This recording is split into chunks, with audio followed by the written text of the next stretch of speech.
क्या कभी आपने किसी ऐसे गांव के बारे में सुना है जहां हर साल 1 मई की रात लोग अपने दरवाजे बंद करके छुप जाते हैं, जहां गांव का सबसे पुराना पीपल का पेड़ इंसानों को निगल जाता है और अगर कोई गलती से भी उस रात उस पेड़ के नीचे चला जाए तो वो इंसान दोबारा कभी नहीं दिखता।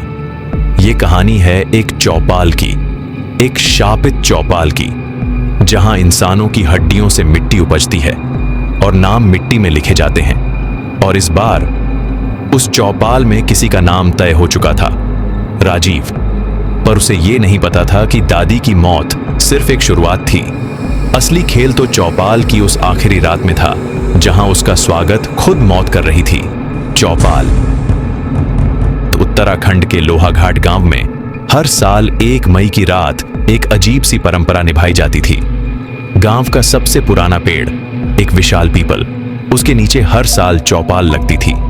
लेकिन ये कोई आम चौपाल नहीं थी, ये एक शापित चौपाल थी। गांव वाले कहते थे कि उस रात कोई घर से बाहर नहीं जाता और अगर कोई गलती से भी चौपाल में चला जाए तो वो कभी वापस नहीं आता। राजीव, एक 28 साल का सॉफ्टवेयर इंजीनियर, मुंबई की एक बड़ी आईटी कंपनी में काम करता था। उसकी जिंदगी शहर की तेज रफ्तार में उलझी हुई थी। उसके दोस्त साहिल और आदित्य उसके सबसे करीब थे। तीनों मिलकर हर वीकेंड कहीं ना कहीं घूमते, कभी लंच, कभी पार्टी। लेकिन राजीव के दिल में दादी के लिए खास जगह थी। बचपन की गर्मी की छुट्टियां, दादी की कहानियां और एक कहानी जो हमेशा दिमाग में गूंजती थी, राजू, चौपाल में मत जाना वरना तेरा नाम भी मिट्टी में लिखा जाएगा।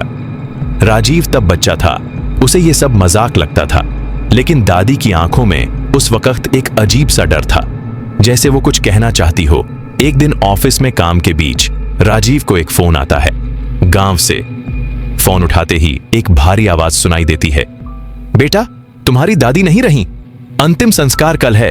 आदित्य पूछती है, राजीव क्या हुआ? राजीव की आंखों में आंसू थे। उसने बस इतना कहा, मुझे घर जाना होगा, दादी चली गई। क्या मैं भी तुम्हारे साथ चल सकती हूं? नहीं, अभी मुझे अकेले ही जाना होगा। आदित्य को समझाते हुए राजीव ने कहा, तुम यही रहो, अगर मुझे कुछ ज्यादा टाइम लगा तो तुम मेरे काम को हैंडल कर सकती हो, इसलिए मैं चाहता हूं तुम मेरे साथ मत जाओ। आदित्य ने राजीव की बात मान ली। तुम अपनी दादी से बहुत प्यार करते थे ना?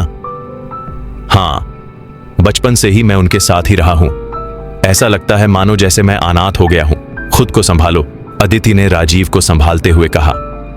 अब तुम जाओ, मैं चला जाऊंगा, ट्रेन आने ही वाली होगी। आदित्य राजीव को गले लगाती है और चली जाती है।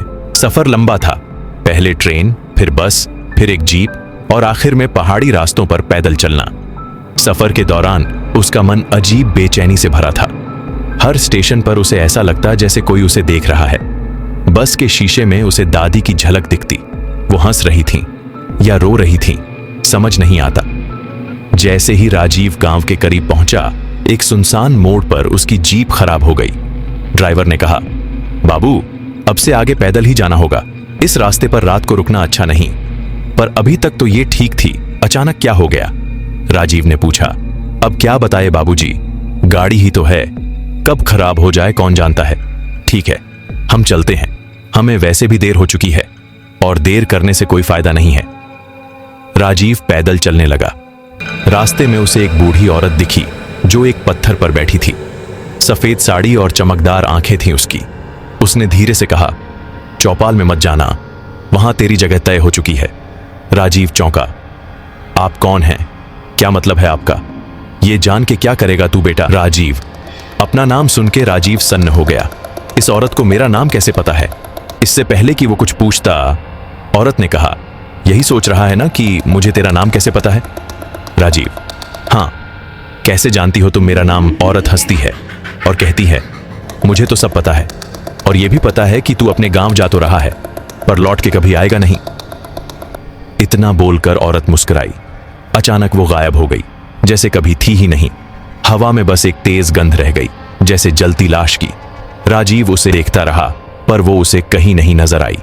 लगता है ये बस मेरा भ्रम है, राजीव ने खुद को समझाते हुए कहा। थोड़ा आगे चलने पर उसे 2 अजनबी आदमी मिले जो फटी पुरानी धोती पहने हुए थे। उनकी आंखें लाल, चेहरा राख जैसा।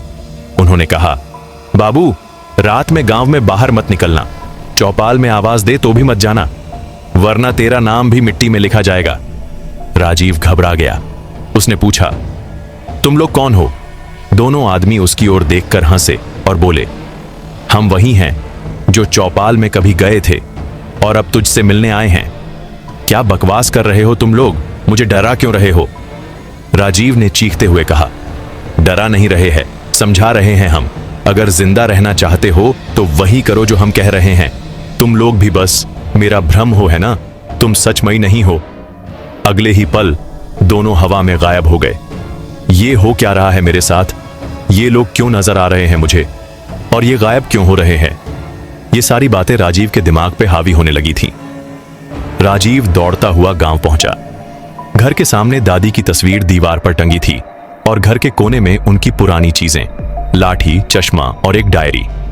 डायरी के पहले पन्ने पर लिखा था, 1 मई को चौपाल मत जाना, वहां मौत रहती है, और जो एक बार गया वो कभी वापस नहीं आया। राजीव की आंखों के सामने बचपन के दृश्य आते हैं। दादी उसे गोद में लेकर कहती हैं, राजू, चौपाल में कभी मत जाना, वहां तेरा नाम पुकारा जाएगा, तुझे मुझसे वादा करना होगा। राजीव, बच्चे की आवाज, ठीक है दादी, कभी नहीं जाऊंगा। दादी, जब मैं मरूंगी तू आएगा ना मिलने, मुझे देखने? राजीव, दादी, ये मरने की बातें मत किया करो, मुझे अच्छा नहीं लगता है। तुम मुझे छोड़ के कभी नहीं जाओगी। बेटा, जाना तो एक दिन सबको है। इतना कहते हुए दादी ने राजीव को गले लगाया। रात आती है, 1 मई की रात। राजीव कैमरा, टॉर्च और मोबाइल लेकर निकल पड़ता है उस शापित पीपल के पेड़ की ओर। रास्ता सुनसान, हवा सर्द और दिल की धड़कन तेज। रास्ते में पेड़ हिलते नहीं, लेकिन उनसे आवाज आती है, राजीव, राजीव। जैसे ही वो चौपाल के पास पहुंचता है, उसे फिर वही बूढ़ी औरत दिखती है। वो कहती है, तेरा स्वागत है, अब तेरा नाम मिट्टी में लिखा जाएगा। राजीव, तुम फिर आ गए मुझे डराने। तुम सच नहीं हो, बस मेरा भ्रम हो। मैं जीवित नहीं हूं बेटा, और अब तुम भी नहीं रहेगा। तूने यहां आकर गलती कर दी है। राजीव ने जैसे ही पास जाने की कोशिश की, वो औरत गायब हो गई। राजीव डर से कांपने लगता है। वो जल्दी से चौपाल तक पहुंचता है। वहां वो देखता है कि जमीन किसी ने इंसानों को जिंदा दफना दिया हो। अचानक पीछे से एक सर्द आवाज आती है, आ गया तू राजीव, तेरा इंतजार था। राजीव पीछे मुड़ता है। उसकी दादी खड़ी होती हैं, लेकिन चेहरा इंसानों जैसा नहीं था। आंखें सफेद, चेहरा राख जैसा और आवाज में गूंज। राजीव चिल्लाता है, ये सपना है, तुम मर चुकी हो। दादी मुस्कुराती हैं, चौपाल में सब आते हैं, अब तू भी यहीं रहेगा। राजीव चीखते हुए, मैं वापस जाऊंगा, कोई मुझे नहीं रोक सकता है। अब तू कभी नहीं जा सकेगा बेटा। अब ये गांव का चौपाल ही तेरा आखिरी ठिकाना है। चारों तरफ से साए आने लगते हैं। कोई चेहरा साफ नहीं दिखता, बस काले सायों की भीड़। राजीव भागने की कोशिश करता है, लेकिन आग की दीवार बन चुकी है। वो कैमरा छोड़ देता है और चीख के साथ सब कुछ अंधेरे में डूब जाता है। 1 हफ्ते बाद YouTube पर एक वीडियो वायरल होता है, राजीव का कैमरा फुटेज।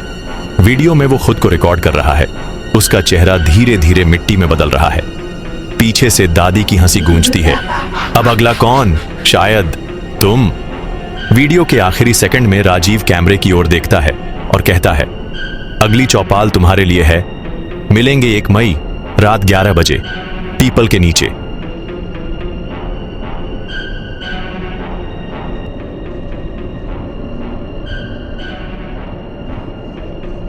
अगर आपको यह कहानी पसंद आई हो तो इसे लाइक करें, अपने दोस्तों के साथ शेयर करें और ऐसी ही रोमांचक कहानियों के लिए स्टोरी स्टेशन चैनल को सब्सक्राइब करें।